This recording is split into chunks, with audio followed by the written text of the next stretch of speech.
Unfortunately, it would seem that airport fire trucks are in the spotlight right now for all the wrong reasons due to the recent collision at LaGuardia. Even so, their important role in airport safety really can't be overstated. And over the years, LEGO has tried their hand at recreating these unique vehicles. But to be completely honest, LEGO tackles this subject matter quite infrequently, with only 7 examples ever made to the best of my knowledge. This is likely due to the fact that you probably don't see these vehicles very often, and you probably don't want to because it might mean your plane is on fire. We'll be taking a closer look at 4 of LEGO's airport fire truck sets in a moment, but I definitely need to highlight the other 3 outliers first. 2 are Technic models, the first of which released back in 2003 with an impressive 639 pieces. It was followed by an even larger model in 2017 with 1,094 pieces, making it the largest LEGO airport fire truck so far. And Duplo wasn't about to be left out of the fun. Yes, there is indeed a singular Duplo airport fire truck, and this thing sure seems to be hard to find. There's nothing on Bricklink and just 2 eBay listings starting at $75 for a Duplo set. And trust me, I've already spent way too much money on this video, as you'll soon see, so we'll have to leave the in-depth Duplo review video for another time. Rather, in this video, I want to highlight the 4 minifigure scale models that have been made. With each being produced, on average, over a decade apart, the vehicles are delightfully diverse. So hey, we had better take a closer look. To find the first airport fire truck, you'll have to go back to 1991 with the release of Jetport Fire Squad. This is honestly one of my favorite vintage pickups in recent years. I purchased it when I was doing a big fire truck video a few years back, and this has been a constant source of joy ever since. Now, this bad boy would have cost you $27.50 according to Brickset back in 1991, which adjusted for inflation is a whopping $65 for a mere 159 pieces. Absolutely insane. And a big reason for that is because this set incorporates the light and sound features that were common of sets in the 90s. And with that being the big draw here, I see no reason not to demonstrate that right away. It's an unexpected but surprisingly reliable system. This set is older than me and it still sounds better than the Smart Bricks. There are 2 different siren noises that you can turn on by literally turning a brick here. The alternate one here definitely sounds better. And of course, not only does it make sounds, you can also see that it lights up. I wish the lights would flash or something. That would feel a little bit more appropriate. I just found this out as I was shooting the thumbnail for the video, my last shot of the video. But if you rotate the light brick around, it actually starts flashing. This system thought of everything. I love this so much. The connection system that allows these electronics to work is really fascinating, incorporating metallic elements into regular pieces themselves, like you can see here with the 2x4 brick.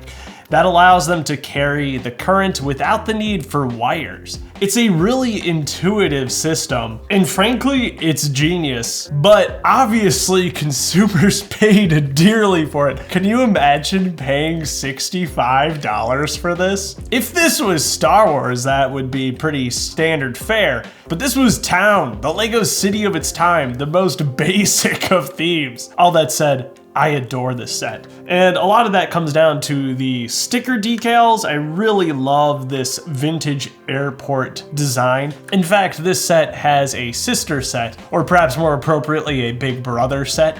It's the International Jetport, a set that I felt finally compelled to buy for this video, even if just to get a couple B-roll shots here. This has been a dream set ever since I picked this up. It's just a really fun aesthetic that takes me back to a very different time in LEGO's history. Bearing that same branding are the set's 2 minifigures, who are really simple. They're identical to each other, but you'll love to see that classic Lego smiley face. The torso is actually included in a surprising 8 other sets outside of this, including the much desired airport monorail set. The black fire helmet too is really not all that common. I believe it hasn't been produced since the year 2000, and it just gives these guys a unique feel. I really love the cab of this vehicle. It's pretty easy to access thanks to those old finger hinged pieces where you get a bit of a skylight too. There is more than enough room in here for 2 minifigures, but oddly enough, they've only included 1 seat. It's really no big issue at all to add another, and I have no idea why this $27 set did not include another seat for both of the figures. But it is great how this all opens up, and you've got doors on the sides. I think that's a great touch. When sets don't include doors, that makes no sense to me. What car doesn't have doors? It's a really easy addition for Lego to make, and the fact that they're still omitting that from modern sets is baffling. I have a feeling we'll be seeing that in some of the next fire truck models. If there's one thing I must fault about this set, it's in the accessing of the 9-volt battery, which essentially requires you to dismantle half the model in order to swap it out. The battery itself is housed in a specialized, though very system-friendly piece, and given the size of the battery, I at least think it's safe to say that it wouldn't need to be replaced too terribly often. Similar battery boxes were included in 21 sets released throughout the 80s and 90s. Each firefighter has an axe that you can attach to the back, and there are indeed 2 included in this set. And you've also got 2 fire extinguishers included on either side, along with a hose on this side, and then there's a little drawer over here with some oxygen tanks in it. For the size of the vehicle, it's absolutely decked out in accessories, which is great to see. And the actual hose on the top of the vehicle is really well detailed, using some surprising techniques that you would not expect out of 1991. It all comes together for a very sleek, very stylized vehicle that makes a strong impression for our first airport fire truck entry. It is certainly a bit expensive and tricky to pick up these days, but if you could find one with the working lights and sound functions, I think this is gonna bring you a great deal of joy. And personally, spoilers, it's my favorite of the airport fire trucks that Lego has released. But that is not to say that some of these other offerings are bad. Far from it. If you've been a longtime Cheesy Studios enjoyer, you'll recall that the first Lego City Airport fire truck was actually ranked as one of my top 5 favorite city sets of all time in a video I did a couple years back. And I still stand by that rating. There's just always been something that has stood out to me about this model, and we're gonna unpack that a bit today. At 148 pieces, this is technically the smallest of the models that we'll be looking at, but I think it makes absolutely fantastic use of those limited parts to give us a model that is pretty much practically perfect. This set gives us one of the classic Lego City firefighters here, and there is indeed only room for one in the cab of this vehicle, but that's completely fine. This set in particular really doesn't skimp on the accessories, which is really awesome. You've got an axe on one side, a walkie-talkie on the other, and if you open up this hatch in the back, you get a whole breathing apparatus for the firefighter, and I love the look of this thing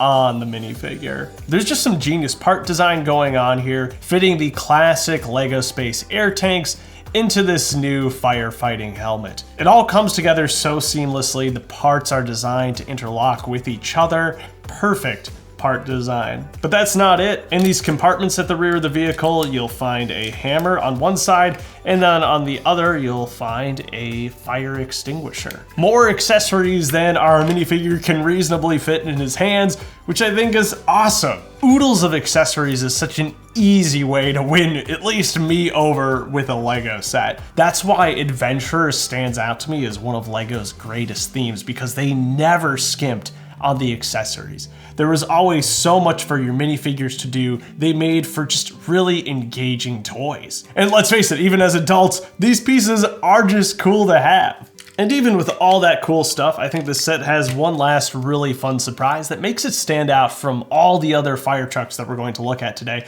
and that's the pop-up hose in the center of the truck. I absolutely love how this can really easily be hidden away and then extend to battle the blazes. You can pretend it's autonomous, or you can actually stand the minifigure here and control it manually. And then when you're done, it just pockets away, leaving you with a really clean look on this fire truck. And that's worth discussing too. For its time, this was one of the cleanest looking vehicles that LEGO was releasing out of the City line. Lots of surfaces are tiled off. I love the use of these sci-fi handlebar pieces here just to create some really interesting smooth textures. All of that paired with a very reasonable use of stickers, just 3, 2 on the sides of the vehicle and then 1 on the top. It's a fun building experience and a fun play experience too. The perfect LEGO City set. So there you go.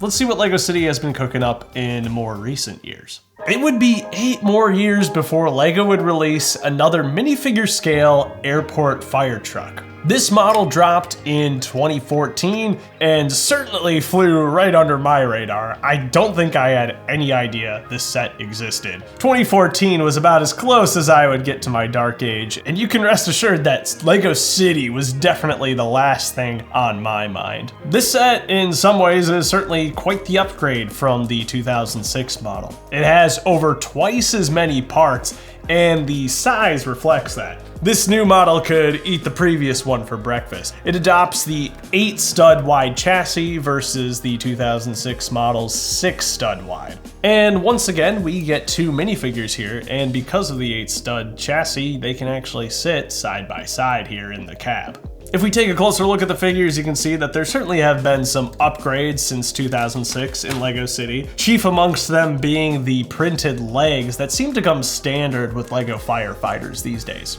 And it's fun to note that we actually get our 3rd helmet color change. In 1991, we had black, in 2006, we had white, and now we have dark red in 2014. This set also makes use of the dominantly red color scheme that we're most used to seeing from LEGO City fire trucks. But I do feel that strips this vehicle of some of its personality. The white of 1991 and the yellow of 2006, those differing colors made those sets feel extra special. Even so, there is a lot I love about this set. The extra size affords it a lot of special opening compartments. Here in the middle, we can open up this section to reveal a crate full of accessories, much like we saw in the 2006 model. It's another breathing apparatus. And the instructions also have you put some extra water in here for whatever reason. You can never have too much water as a firefighter, am I right? Though how useful is water against jet fuel? You might be led to believe that this back is all going to be storage too, but this actually just allows you to see the engine in all its glorious detail. It's a fun touch, if ultimately rather useless, but I can never get enough of opening compartments on a large vehicle. Instead of here, you get some accessories stored on the back, like a buzzsaw for sawing into a mangled plane, and a hatchet as well. Lots of sticker detailing on this set. This is definitely the most heavily stickered of all the airport fire trucks that we've seen at minifigure scale, but I think they do add a lot. Especially the number 5 here, which I have to believe that is a callback to the classic 1991 set, which also bore the number 5 on the side. That's pretty cool. The graphic designer did their research. We do get a hose on top again. It can't be concealed, but it does have this lovely dual injection molded water piece, an element that I actually had to special order because I didn't have any in my collection. It's trans clear on the end and then trans light blue at the base. Looks really, really cool. The set also gives you a flaming engine to extinguish. It's the first time we've actually gotten a fire to fight in one of these sets. So that's nice to see. And around on the side here, you also get this hose element. This is the closest thing you get to a rare element in this set, as this was actually discontinued just 2 years after this set was released. The rope here is actually permanently connected into the hose itself, which is great because that means there's one less thing to tie in this set. And there's nothing I hate more in a LEGO City set than having to tie something. So whenever they actually connect that in the factory, in the mold itself, that's a huge win. But yeah, there you go. Like I said, this is once again a massive model. Certainly rivaling the size of many of the planes LEGO has produced. But it keeps the airport fire truck aesthetic, and I think there's still a lot of fun things to do here. Though, at double the pieces and naturally double the price, it's arguable if it's exactly worth it. I think the other two smaller trucks accomplished a lot of the same things that you see here well, at least in the case of the 2006 set, at a smaller price point. But now, here in 2026, everything changes with this one, because if you thought the last set was big, this is closer to resembling a tank, I think, than it is an airport fire truck. Introducing the 2026 airport fire truck, which somehow has over twice as many pieces as the last set, and perhaps less surprisingly with that information, also costs more than twice as much. Thank you to LEGO for sending me this, because it would have been a hard pill to swallow, paying 70 of my own hard-earned dollars for this set. Let's take a closer look here before we get too excited about that absurd price tag. I mean, you certainly get a lot of plastic here. Guys, this thing is so ridiculously heavy. One thing this absurd size affords you is a lot of room for minifigures. You can actually fit 4 figures comfortably in the cab here. And a lot of that is thanks to a brand new element which was introduced for 2026. It's this weird 2x6 jumper, which has appeared in a number of city sets, but for the time being, at the time of recording at least, this light gray version is exclusive to this set. And this right here is certainly my favorite feature. Being able to get all these minifigures here looks awesome. You've actually got an entire fire squad ready to go out there and save lives. This is the all-in-one command center in that regard. There are no doors, like I mentioned earlier. The last set didn't have doors either. Actually, the only set to have doors was the 1991 version, go figure. And there is indeed some sticker detailing in this set, where you can see that at the controls here. Working our way backwards though, you'll see this knob at the top, and that's to actually turn the wheels. The front wheels are connected there, but the range of rotation there is so small, it feels rather pointless. I wish that range could have been increased somehow. Like, the turning radius is so absurdly large still. I mean, look what's going.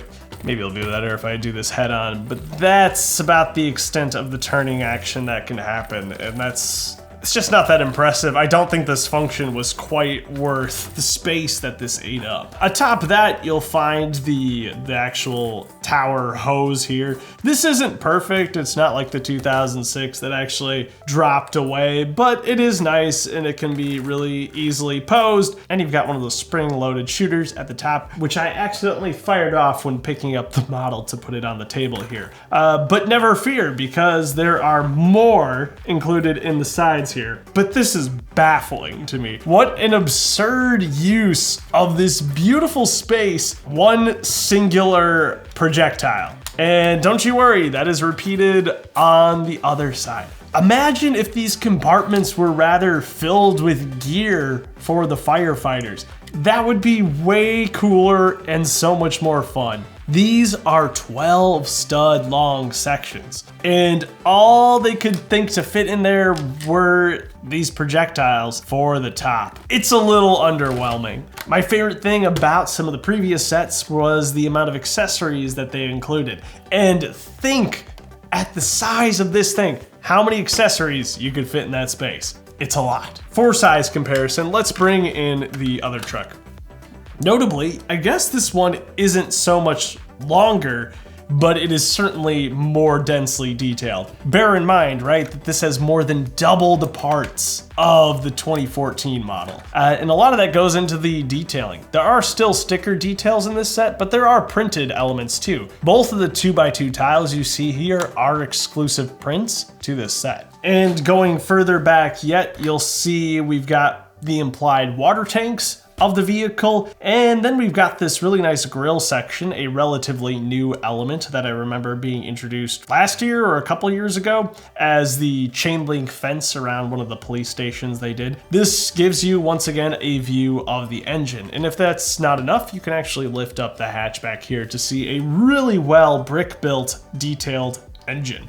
And you can flip that back too. You can pull out the whole engine and do repairs. Yet, again, wow, I kind of wish that would have been used for actual usable accessories. When you've got an airport fire truck, are kids actually spending time doing role play of engine maintenance on these things? Maybe, but I feel like fighting fires would be the more interesting option here. Around the other side, you get our only accessory storage in the set, which are these wonderful 1x3x2 black doors. So down here, I've included some of the accessories that the guys couldn't hold while they're sitting in the vehicle, and that's a wrench for, I guess, performing the roleplay maintenance on the engine in the back.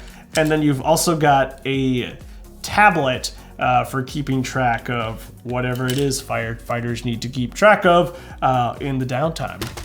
It's worth pointing out that this new airport fire truck is part of a larger ongoing LEGO City Airport sub-theme reboot that began in 2023 with the release of the passenger airplane. Though even alongside that huge jet, the fire engine still feels way too big. I'm tempted to try and create my own scaled down version of this set and see how it matches with everything else. We'll see if we ever find the time for that though. In the interim, some of the smaller models might serve this airport just a bit better. So I do hate to say it, because this is a beautiful model.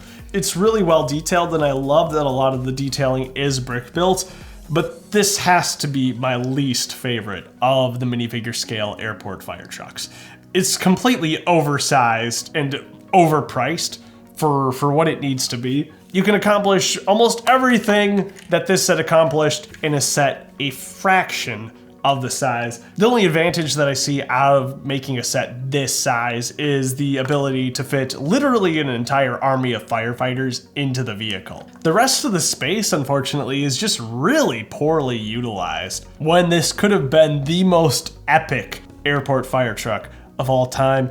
It just really isn't. If you want something like this, I think you're better parting together the similarly sized 2014 version. Buying a complete used version of this for some reason can be a bit pricey, but if you're willing to just buy the basic elements and maybe forego the stickers, realize that all of the pieces here are pretty common elements in really common colors. I think there's just as much joy to be found in this set here as there is in the new 2026 model. The figures, though, are pretty awesome in modern sets. At the end of the day though, my favorite set is still this one, which is also absurdly expensive, but you could probably get a used version of this one for the same price as that new 2026 model. And I'm going for this one every single time. It's just got a lot more character, personality, and it lights up and makes sounds, which is way, way cooler than anything any of the other models has to offer. So there you go. That's a look at all the minifigure scale LEGO airport fire trucks that have ever been made. It's really been a joy putting these all together, and I hope you enjoyed getting to see them up close and personal. Thanks once again to the LEGO group and to the support of my channel members for making this video possible. I'm gonna include some extra B-roll shots of the international jet port to help justify the absurd amount of money I spent on this set. It is beautiful though, is it not? And if you made it this far, thank you to you for sticking it out to the end. I do really appreciate you. Until next time, I hope you have yourself a fantastic life.